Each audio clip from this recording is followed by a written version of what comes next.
자, 우리가 방금 피로가 단순한 체력 문제는 아닐 수 있다라고 얘기했잖아요. 근데 이런 분들 보면요, 막상 피로만 있는 게 아니라 속이 늘 더부룩해요 이런 말도 자주 하시거든요. 건강검진 받으면 위에는 아무 이상 없습니다 라고 나오는데 도대체 이런 건 왜 그런 걸까요? 그런 얘기도 참 진짜 많이 들어요. 그러니까 소화는 되는 것 같은데 늘 답답해요. 배에 뭔가 꽉 찬 것 같아요. 이런 얘기들인데 여기서 중요한 게 뭐냐면요. 우리가 병원에서 받는 위 내시경 같은 그런 검사들은 기질적인 문제를 보는 거예요. 궤양이 있네? 염증이 있네? 이런 구조적인 이상을 찾는 검사라는 거죠. 근데 문제는요. 이런 증상의 많은 경우가 기능적인 문제라는 거예요. 그러니까 위장 자체는 멀쩡한데 제 역할을 못하고 있는 상태인 거죠.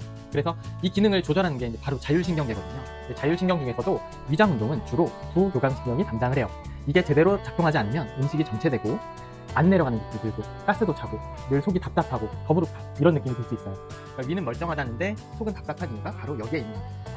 그러니까 위 자체보다는 그걸 움직여야 하는 어떤 시스템에 문제가 생긴 거군요. 그럼 이런 자율신경 문제로 생긴 위장 증상은 일반적인 위장병하고는 어떤 점이 조금 다르다고 할 수 있을까요? 차이가 꽤 분명해요. 그러니까 일단 많이 먹지도 않았는데 조금만 먹어도 속이 더부룩하고 무거워요.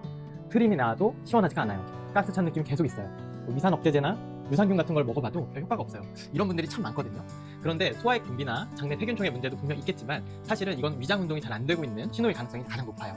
자율신경의 리듬이 깨지면 위는 말하자면 명령을 제대로 받고 있지 못하는 상태가 되는 거죠. 그러니까 음식물이 들어갔으니까 이를 해서 소화를 시키라는 신호 자체가 위장까지 제대로 전달이 안 되니까 위가 기질적으로 정상이든 아니든 상관없이 체감상 계속 불편함을 느낄 수밖에 없는 거죠.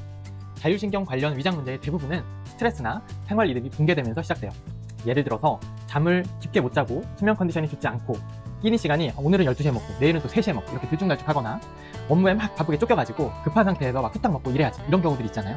그런 패턴이 계속 반복이 되면 위장 쪽이 제때제때 정확한 신호가 안 가요. 그러니까 지금 소화시킬 타이밍이야 이런 사인이 없으니까 음식이 들어와도 뭐 들어왔나? 하고 반응을 잘 못하는 거죠. 그러니까 결국 위장이 문제가 아니라 그 위장을 조율하는 지휘 시스템, 그러니까 자율신경계가 이렇게 흐트러진 거예요. 그런데 이게 단순한 소화불량하고 헷갈리기 쉬워서요. 그러니까 원인 치료보다는 자꾸 일단 소화제부터 먹어볼까?